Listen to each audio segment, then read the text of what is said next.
We had several offers, actually, from a number of different entities for PayPal. In fact, the closer we got to IPO, the more offers we got. But we always felt that those undervalued the company. And subsequently, when we went public, I think the public markets kind of indicated the value of the company. So I think that's one of the good things about the public markets, is that they're an objective valuer of companies. When you're a private company, it's very hard to say how much you're worth, because you have to basically think of some metric. You know, are you going to go off a multiple of future earnings? Are you going to go off something off revenue? What are your comparables going to be?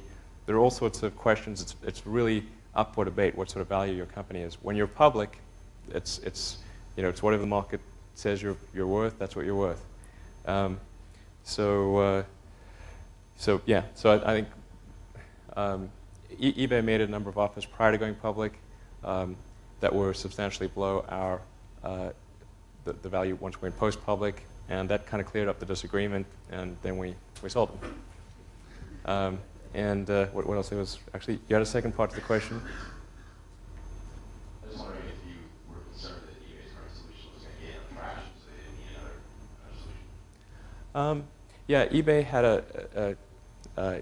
it was initially BillPoint, and then it was eBay Payments, and it was really a pretty tough, long-running battle of PayPal versus eBay's payment system, and it was certainly a very challenging. I mean, I think it was, there were times when it felt like we were trying to win a land war in Asia, and they kind of set the ground rules, or trying to beat Microsoft in their own operating system. It's really pretty hard.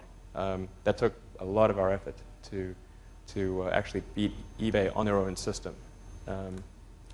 And one of the long-term risks, certainly for the company, was that eBay would one day prevail. And one way to retire that risk, obviously, was to sell to eBay.